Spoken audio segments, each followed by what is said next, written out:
So what is up, guys? Nick here, helping you to master your technology, and welcome back to the channel. Today we're going to talk about the iPhone 14 6 months later and if it's something you should still consider. Now let me know if you guys like this dual style video where we have me up in the left hand corner and then we're going to see the phone in the main frame.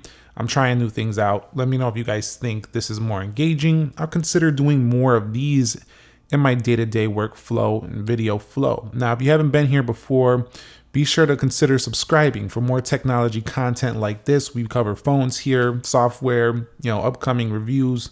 iPhone 15s are coming, so if you haven't subscribed already, consider doing that. Hit the thumbs up for the algorithm, and let's talk about the iPhone 14 here, and if it's something you should consider anyway. Now, you can buy this phone still, obviously, it's the latest one, but check out the price, $799.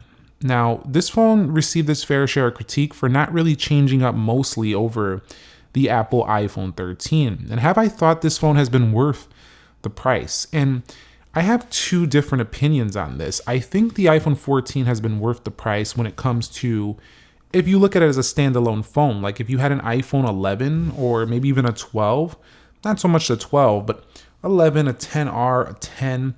As a standalone phone by itself, it's been fine. But there's something that happened. The iPhone 13 happened, and that phone exists. That phone's still for sale.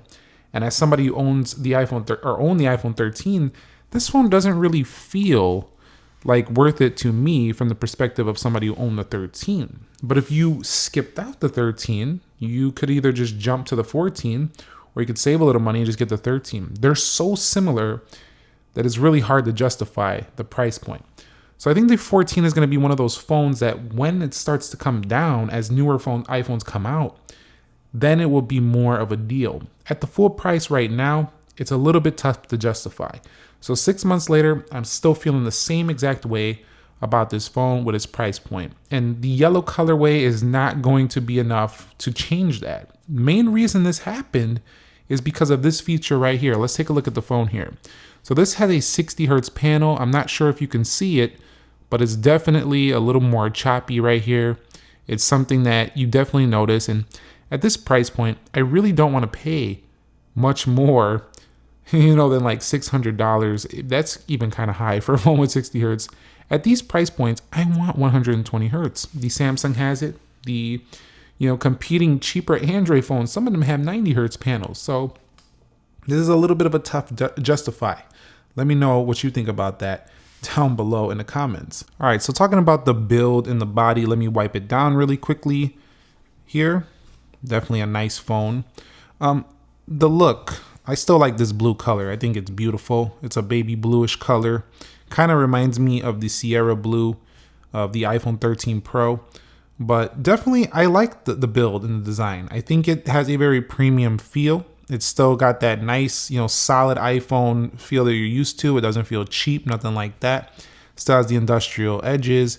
And overall, it still looks nice. There's no problem with its look. But it's kind of just like we've seen this 1,000 times already. So it doesn't really overly impress a lot of people. You'll see I'm wiping down because with these phones, the regular 14s, they're a little bit smudgy. On the back, they don't stay as clean as the 13 Pros, the 14 Pros of the world. So you'll get more fingerprints, but the sides stay much cleaner, which I do like. 5G antenna band right there. No SIM card slot on this body. That's something that I think a lot of people didn't like about this phone. But at the same time, I still think even 6 months later, I'm pretty happy with its build. It's not overly special, but I think a lot of people still love it. It has a lot of colors and color options for you to choose from. I think some people don't like the colors this year because they're not as popping as like the iPhone XR was. These colors are a little bit more toned down. So maybe Apple go to something more vivid next year in their, colored option iPhones, but they're still pretty good. And while they're not a big change, I think people want to see a change. They're still very popular because they're the de facto iPhone. They're the default choice, and they work and they look good. That's just all I could say. They're not overly special, but they look fine. They look pretty good. Now, from the display quality standpoint, it's not really the 60 hertz that, is the worst thing in the world because you do have OLED panel here. This is a really nice, pretty vivid, well-tuned, accurate OLED panel on board. So it gets plenty bright enough for sure. You do have your typical dark mode, true tone night shift features. And this is probably the more, I think, good brightness. It hits like 800 nits. We don't really need much more than that. In sunlight, the pros are amazing, but throughout most of the day, I cannot have the pros at their higher brightness because they just hurt my eyes. I don't know if you agree, but they definitely hurt my eyes. So this phone has a good enough brightness. Also, it has very sharp text. So while you don't have 120 hertz, even the Samsung Galaxy S23, like the Plus and stuff like that, have worse PPI. So this one has pretty good pixels per inch on here. So I definitely do like that. Even though you're getting 60 hertz, you get a very tack sharp screen. That's very good. And it's always in the sharper mode. You don't have any modes to knock it down to like 1080p or anything like that. So you're definitely going to like the screen here. I do find it to be, not as overly saturated as you'll find on some other phones out there, but those phones that have been typically oversaturated now have options to make them more toned down like the iPhone. I wish there was a little more display options here, but I don't think you're going to be disappointed. The only thing is that notch. We have punch holes now. We have dynamic island now. Is that looking old? I don't think it looks old yet just because so many people still have phones with notches, but it's going to be something that when Apple finally goes past the dynamic island and into something more all screen, it's going to look old then. But for now, I still don't think it looks that old just because there's so many iPhones out there that still use notches. But at the same time, is it the most clean and modern looking phone screen? Absolutely not. But the bezels are definitely pretty thin, and that's quite nice. And also you'll see right here that it does have pretty good viewing angles. You don't have any real issues with viewing angles like you'll had on something like the iPhone 11. And does it flicker? Maybe at the lowest brightness. I'm not sure if you'll pick it up here on this video, but it doesn't have horrible PWM or anything like that. And there is ways around that, but I gotta say, I think you'll be pretty happy with the display. I think you're just gonna miss out on a couple of features, especially if you are into tech and you want the latest and greatest. Other than that, fantastic, standard OLED display here. All right, so let's talk about software. 6 months later, there's not much to talk about. iOS 16 has got some bug updates. It's got a few little changes, but I'm even reading articles and rumors that iOS 17 is just going to be another, software update that doesn't really change much. You got the app library. You got a page full of icons, some widgets off to the left. You can add widgets and you can change your home screens around, stuff like that. Those are some really good features. You got the focus modes. There's not much to talk about. I mean, at this point, I feel like I'm just repeating myself because Apple really hasn't changed much at all. And it's not necessarily a bad thing. It just flows with day-to-day life. It just works. I mean, a lot of people like that. That ecosystem just works. But their changes have been minimal over the years. They have experiential upgrades, which is definitely important. But I kind of want these apps at the bottom to be more clean. Can we put a section that says apps, please? That just looks pretty messy down there. Other than that, still easy to use. It's iOS. It's simple. You don't really have to think much about how to use it once you get the hang of it. And you get software updates regularly. That's all I have to say about software 6 months later. It's the same thing you'll find on any other iPhone today. One thing I didn't like about this phone is that Apple gave it an A15. Now, I know the A15 is still really decent. It's like an iPhone 13, but why do we have the chip from last year? I don't like that. Like, I paid full price for this year's phone. Can I please get this year's chip? But they might stick with this strategy. We might see an A16 in the regular 15 and A17 in the Pros.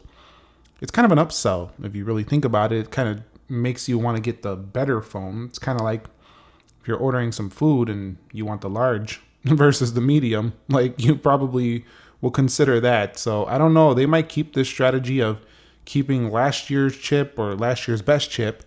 Not really a problem because their chips are really good, but it's not really as good as it used to be when we had, the best chip on every single phone in the lineup. So this is something I didn't really like. However, what I do like is that even though this did have an A15, I'm not contradicting myself, But I will tell you, it does feel a hair quicker than the A15 on the iPhone 13. It's very small. It's very minute. Most people won't see it. But as somebody who tests phones all the time, I've noticed it's just a little bit more efficient, a little bit less warm, and it just operates a little bit better. So definitely performance was pretty good. And so the storage on here, they have up to 512 gigs, no major issues there. Let's talk cameras. Dual 12 megapixel camera on board gives you the ability to go wide angle and a standard zoom. Now, what's okay about this phone is that the main camera is always the best one, so you still have the best iPhone quality you can get, and that's really good. You also have the best video quality you can get on an iPhone. You can get the Pro, but their main sensors are pretty much the same, so you can still do Pro-like video on these phones as well. And Apple did include some of those Pro-like features, like changing your aspect ratio, changing your exposure values. You can even change your f-stops. I think you could change your f-stops. Let me check that out. You can change your rich contrast and different video modes. Yeah, over here in video, cinematic video, you can change your f-stops up here. So definitely you still have, quite a few options, and you could still download applications to make this thing, a more pro camera if you want. Also, what I really like about these iPhones is their front-facing cameras are really good. They do a really good job with skin tones. And while they make me look a little warm and yellow, I definitely do think they make you look a little bit better sometimes than you actually look. I'm talking about the camera, not talking about you specifically, just kind of what the camera does. But definitely the slow motion is good. Everything is solid on here. Is definitely a really solid option. The only problem is this right here, 5x zoom. I mean, look at that. This charger is right there, and look, that's as far as I could go right there. I mean, this is a weak sauce zoom. We need more zoom on the phone for sure. We can go to a 4-camera array on the Pro and keep a 3-camera array for a telephoto option, I think, on even the base 15. Now, you'll see right here, let's go over here. Video, this mode is freaking awesome. The action mode on here has been one of the best and smoothest videos I've seen. You can go to 2.8K 60, but I'm not buying a GoPro. There is no need. Unless you really need a smaller camera size, there's no need with this phone. Pretty good. So camera's solid on this phone. Really like that. Let's take it on to battery life now. This was one of the reasons to buy the 14 over the 14 Pro and the 14 Plus as well. I mean, these phones have what I consider incredible battery life. They last all day easily. And the iPhone 14 Plus also lasts all day easily. You could put on the low power mode and extend that even further. But when you're talking about an iPhone that gets really strong battery life, the one you want to pick up is the 14 and the 14 Plus over the Pros, because those higher nits of brightness have really affected them. And so here's an area I like too, the phone call quality. It's been fantastic. It has really good and very good reception, very good sound quality through the mics, and also the audio quality is pretty good on here as well. So definitely I've really enjoyed the phone call quality on this phone. It's pretty dope. So overall, 5G performance, dual cameras, very fast performance, even though it's not an A16, pretty good color options, really good resale value, lacking the 120 hertz, and also probably not as zingy colors and nothing that's overly exciting. I think the price is a little too high for what it offers if you had an iPhone 13. However, being that it's the Apple ecosystem, being that you could sell it for a lot later, being that this phone is still going to appeal to the mainstream, I still think it's a pretty good option you can consider. And if you want yellow, they have that now. However, I think if you just can hold on to the iPhone 15, you're probably going to be happier because they're likely going to bring Dynamic Island there. They're going to probably make the screen smoother. I don't see them doing another 60 hertz panel.